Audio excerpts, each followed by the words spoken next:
Hello again, folks. My name is Jeff Meyer, and I'm with the Toy Train Operating Society Southern Pacific Division.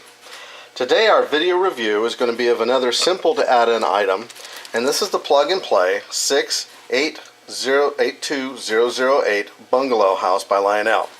Lighted interior, it's about 12 by 8 by 6 as you can see on the box, and I'm going to use one of my all-aboard fast tracker squares. Now this is a plug and play, and at the end of the video I will show you where we've been running it on the layout with the plug and play lighting complete. Now the nice thing about this, as we take it out of the package here, as you can see, it's a decent looking little house and it's pre-assembled.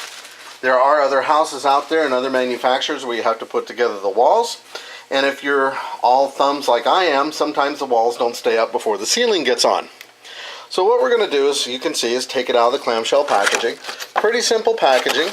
It does come with an adapter if you don't want to use the plug and play feature where you can use it on a regular track.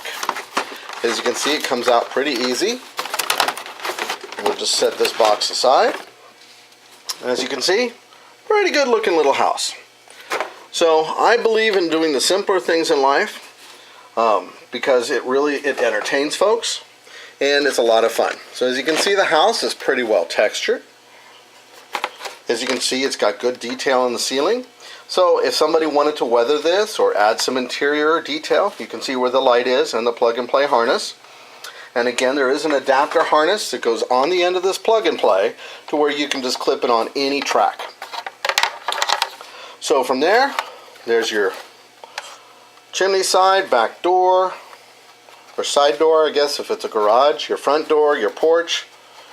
So pretty good looking little house overall. So to give you an example of how you can make something out of nothing, I've taken my blank all-aboard fast tracker square. We're going to put a little house there. And you're thinking, well, that's not a whole lot. Well, that's okay. So we add a house. Maybe we'll add a tree. Let's see. How about a street? Let's have a driveway here. Add a little street and driveway maybe. And we could position a car in front. And again, this is just a quickie for your imagination. Maybe you put somebody waiting for the car and a person leaving the house for the day. And as you can see, in a few quick and easy steps, we set up a nice little scene. And it doesn't take much, and from what I've done, it shows the public loves this type of stuff. And these houses are really easy to use, especially when you're setting up and you want to have something that has a decent little diorama. The nice thing is it's finished on all four sides, so you don't have a back side or a missing side. You can put the houses back to back, and you can have a lot of fun with these. If you want to weather them, they're very open and easy to weather.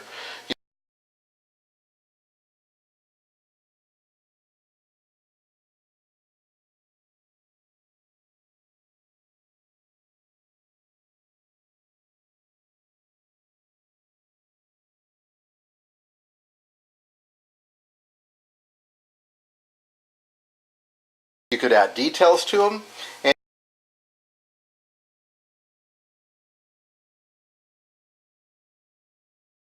as you'll see in some of the pictures that I include later, we've added some details to that. Now, as an add-on to this video, I'm going to turn the camera around here, and I happen to want to add some video of Lionel's maintenance away Tie-Jector car. Now, I did an article previous month on the maintenance away tie car, but this is the actual Tie-Jector itself.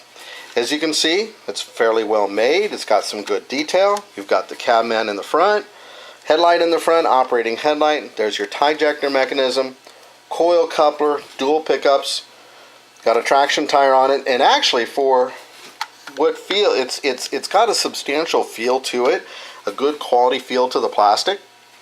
And even though it's not super heavy, it tracks really well. So we're going to go ahead and fire this little guy up. And we'll put some ties in here.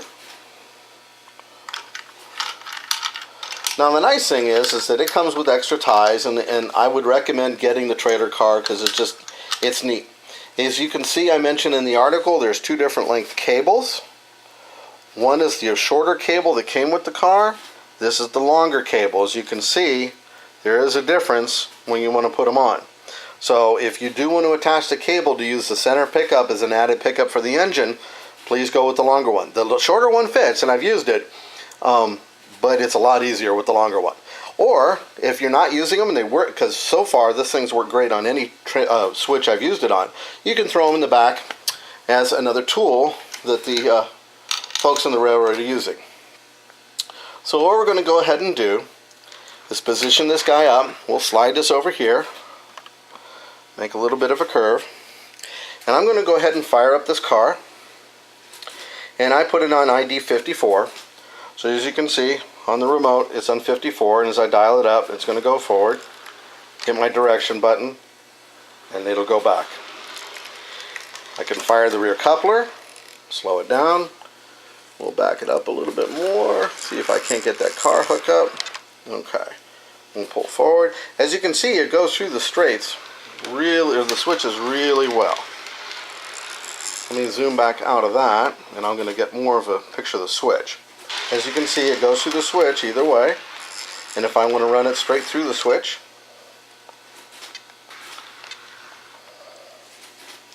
there we go, and off we go. Sometimes I forget the buttons. And we'll back this guy up. You can see it works really well. I'm going to slow this down for a moment here.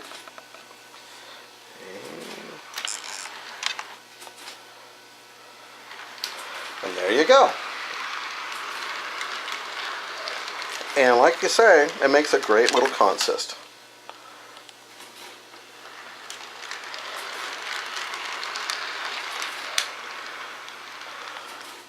Now, the neat thing about this is you don't need the track relays or the little levers to eject the ties. So we'll put it on. Auxiliary 1 and 9 starts the mechanism. You have to have it on the engine. And then as you roll along, or if you want to roll along the other way, of course the challenge would be to get the ties where you need them. And then auxiliary 8 turns it off.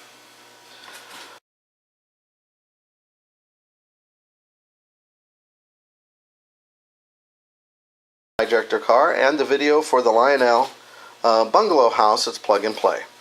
Again, thanks for watching today and have a great day.